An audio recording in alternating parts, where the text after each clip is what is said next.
So good morning friends, मैं हूं Pooja and welcome to my happy garden. तो कैसे हैं आप सब? आई होप आप लोग बहुत ही अच्छे होंगे, गार्डनिंग भी कर रहे होंगे। सो फ्रेंड्स, आज इस वीडियो में हम बात करने वाले हैं रोज़ेज़ के बारे में एंड आई होप कि आप लोगों को वीडियो अच्छा लगेगा। और अगर अच्छा लगे कहीं पे भी तो प्लीज़ लाइक कर दीजिएगा वीडियो को, चैनल को सब्सक्राइब कीजिएगा अगर पहली बार चैनल पर आए हैं, और अपने विचार आप मुझसे कमेंट बॉक्स में शेयर कर सकते हैं। तो चलिए वीडियो को स्टार्ट करते हैं। जैसा कि आप देख पाओगे, मैंने यहाँ पे अपने रोज़ेज़ के प्लांट रखे हैं और 10 से 12 प्लांट्स हैं मेरे पास यहाँ रोज़ेज़ के। इनको मैंने स्क्रैच से लगाया था। वीडियो अगर आपने नहीं देखा होगा पुराना तो आप देखिएगा। लास्ट रेनी सीज़न में ही मैंने इन्हें लगाया था और अब जाके आप इनकी जो ग्रोथ है वो आप देख सकते हो।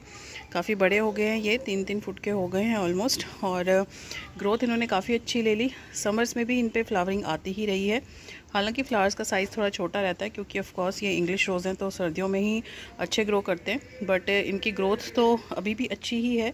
बट हाँ, फ्लावर का साइज़ थोड़ा छोटा रहा। जैसा कि मैंने आपको बताया कि इनका सीज़न नहीं था फ्लावरिंग का, बट फिर भी फ्लावरिंग इन पे होती रही। अभी भी आप देख पाओगे कि इन पे काफ़ी सारे फ्लावर्स हैं और काफ़ी सारी बर्ड्स जो हैं अभी भी इन पे आ रही हैं।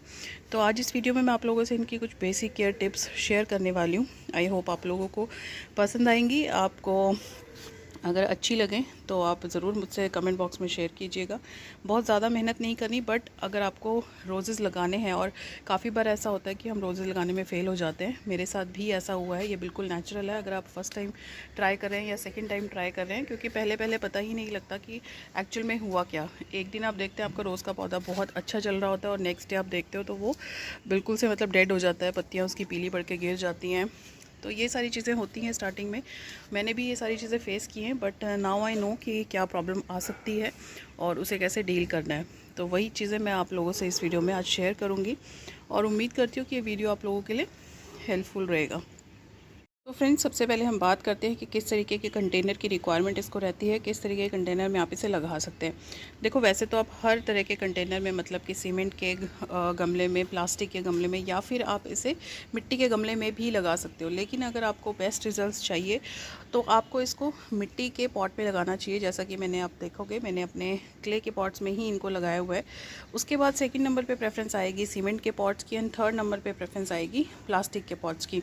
हाँ, अगर आप प्लास्टिक में या सीमेंट में बहुत अच्छा मैनेज कर पाते हैं गुलाबों को, लेकिन तब तो आप यूज़ कर सकते हो। लेकिन अगर आपको लगता है कि आप नहीं मैनेज कर पाओगे, क्योंकि प्लास्टिक के गमलों को थोड़ा सा हैंडल करना मुश्किल होता है, एज़ कि उनमें पानी जो है वो इवेपोरेट नहीं होता बहुत अच्छी तरीके से।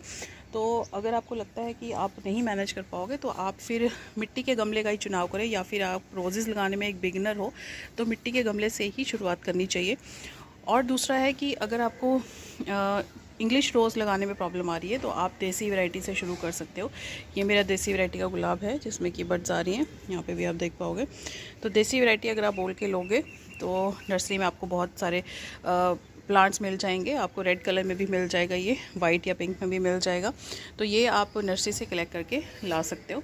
तो वैरायटी चूज़ कर ली आपने, गमला आपने चूज़ कर लिया। अब हम बात कर लेते हैं मिट्टी की। मिट्टी किस तरीके से चाहिए इनको।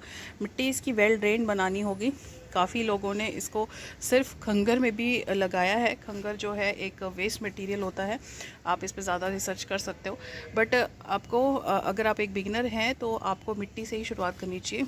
आप अपनी नॉर्मल गार्डन सॉइल ले सकते हैं 50 से 60%। उसके बाद आप इसमें 30% के आसपास इसमें काउडंग मैन्योर या ऑर्गेनिक कंपोस्ट जो भी आप मिलाना चाहे मिलाएं, और फिर 10-20% आप इसमें कितना बचा हमारा 60% अगर आप गार्डन सॉइल लेते हैं, 30% इस पर कंपोस्ट मिलाते हैं तो हमारे बचते हैं 10%।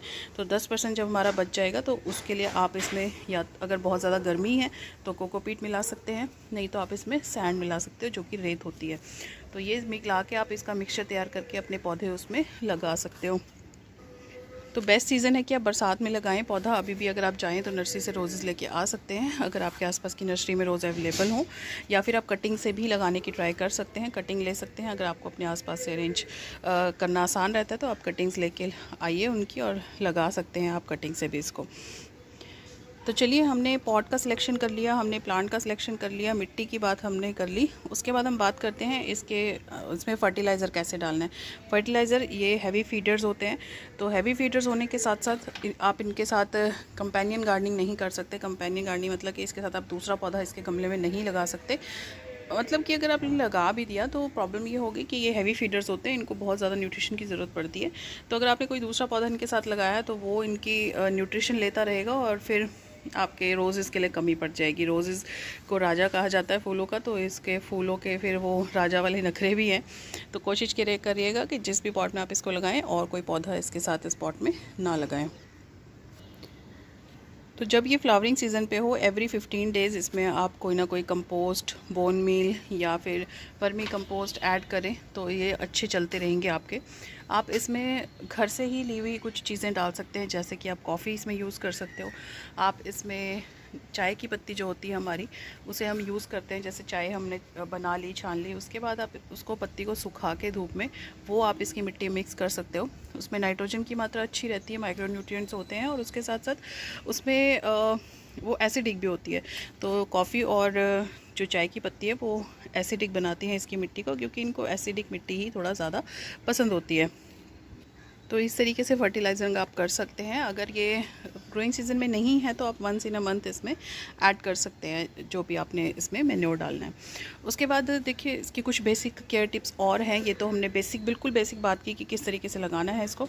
उसके बाद इसको मेंटेन किस तरीके से करना है उस पर हम बात कर लेते हैं। मेंटेन आप किस तरीके से करेंगे, जैसा कि आप देखोगे ये मेरे पौधे हैं बहुत ज़्यादा घने हो गए हैं। तो ये आप देखोगे कितनी सारी इसमें एक्सेस लीव्स हैं, बहुत सारी लीव्स हैं। हमको क्या करना है, इसको सनलाइट प्रोवाइड करनी है। इसको प्रॉपर पूरे दिन की धूप अगर मिल सकती है तो बहुत अच्छा है। जैसे कि ये लोकेशन है, यहाँ पे पूरे सनराइज़ से लेके सनसेट तक की इनको धूप मिलती है और इसकी ये रिक्वायरमेंट भी है। अगर आपने छाया में रखा है तो रोजेज़ आपको नहीं मिलेंगे, पौधा तो अच्छा ग्रो करता रहेगा।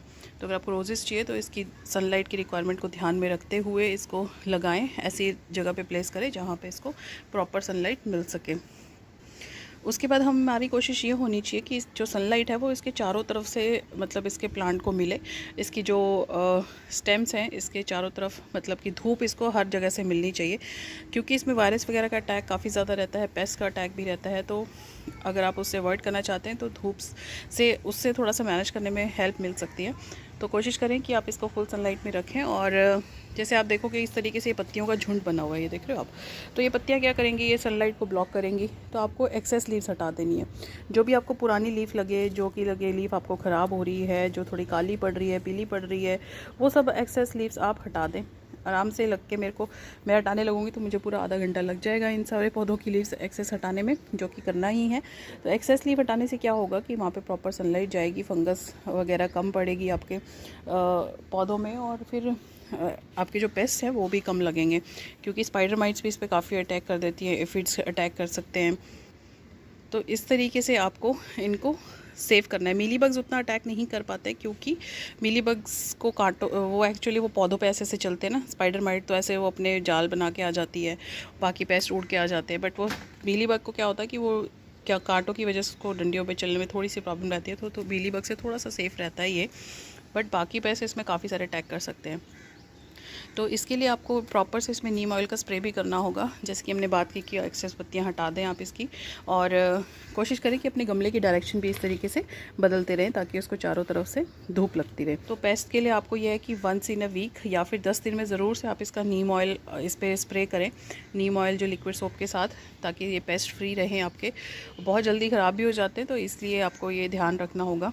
फंगस से स्पेशली बचाने के लिए, जैसा कि ये बरसात का सीज़न है या फिर वैसे भी ऑलमोस्ट हर सीज़न में आपको इसको फंगस से बचा के रखना है, क्योंकि एक बार इसमें फंगस लगती है तो बहुत जल्दी असर करती है। डाईबैक इसमें लग जाती है। डाईबैक लगने से क्या होगा कि एक जगह से, जैसे यहाँ से आपका पौधा काला पड़ना शुरू हुआ है, वो पीछे को काला काला पड़ता जाएगा और फिर वो धीरे धीरे करके पूरा डेड हो जाएगा। फिर वो उसका कोई रिवर्सल नहीं होता, वो आप फिर उसको जो मर्जी ट्रीटमेंट दो, फिर वो बचा नहीं पाओगे। तो आपको प्रिकॉशनरी मेजर लेने पड़ते हैं इसके लिए, कि पहले से ही हम सारी चीज़ें ध्यान में रख के चलें। तो आपको इसको 15 दिन के अंदर फंगीसाइड का स्प्रे भी ज़रूर से करना रहेगा। और उसमें आप साफ़ यूज़ कर सकते हो, ट्राइकोडर्मा यूज़ कर सकते हो, साफ़ केमिकल फंगीसाइड है। और उसके बाद जो ट्राइकोडर्मा है वो ऑर्गेनिक फंगीसाइड है। तो इस तरीके से आप ये फंगीसाइड यूज़ कर सकते हो। क्वांटिटी कितनी लेनी है वो मेजर उस पर लिखा होता है, जो भी आप पैक उसका ख़रीदोगे उस पर लिखा होता है कितना यूज़ करना है। तो हमेशा जब भी कोई चीज़ पैकेज वाली यूज़ करें तो उस हिसाब से करें, जो कि उसके ऊपर इंस्ट्रक्शंस लिखी हुई हों। इनफैक्ट केमिकल के लिए जा रहे हो तो थोड़ा सा कम ही यूज़ करोगे तो बेटर रहेगा, क्योंकि कई बार हमें अंदाज़ा नहीं आता है, और थोड़ा सा कम लेके चलेंगे तो वो बेटर रहेगा। तो हमारे पौधों को नुकसान होने से मतलब बच जाएंगे पौधे। तो ये सब हमने चीज़ें डिस्कस की। बाकी उसके अलावा है कि आपको इसकी गुड़ाई करते रहना है। एक्सेस वीड वगैरह कोई एक्स्ट्रा प्लांट इसके साथ आपको नहीं लगाने हैं। जैसे कि आप देखोगे मैंने गुड़ाई कर रखी है। और ये सब बेसिक टिप्स फॉलो करके आई एम श्योर आप लोगों के पौधे काफ़ी अच्छे चलने वाले हैं और आपको भी रोज़ेज़ लगाने में सक्सेस ज़रूर से मिलेगी। उसके बाद हमने वाटरिंग रिक्वायरमेंट्स की बात नहीं की। जैसे कि अभी तो बरसात का सीज़न है, तो जब मुझे लगता है कि ये बिल्कुल ये सूख गई है इसकी मिट्टी, तभी मैं इसमें पानी देती हूँ। अदरवाइज़ क्या होता है कि एक्सेस पानी से तो ये बहुत जल्दी रूट रॉट हो सकती है इसमें, तो एक्सेस पानी से बिल्कुल बचें। बरसात के मौसम में ह्यूमिडिटी भी काफ़ी रहती है, तो पानी बिल्कुल लिमिटेड सा ही डालें। बस देख लें कि आपकी मिट्टी मॉइस्ट हो, जैसे कि ये है, मॉइस्ट होनी चाहिए आपकी मिट्टी, बहुत ज़्यादा उसमें कीचड़ वीचड़ ना बना हो। ठीक है, कीचड़ में क्योंकि कमल खिलता है, कीचड़ में गुलाब नहीं खिलते। ठीक है, तो ये बात आप याद रखिएगा। तो इस तरीके से काफ़ी ऑर्गेनिक मैन्योर मैंने डाला है। जैसे कि आप लोगों को पता है पिछले दिनों मैंने इसमें मल्चिंग की थी वुड चिप से, तो वो ऑलमोस्ट डिकम्पोज हो चुकी हैं। ये देखो कहीं कहीं पे भी थोड़ा बच गई हैं ये। तो ये इस तरीके से आप मल्चिंग भी कर सकते हो इसकी, जब बहुत ज़्यादा गर्मी है तो।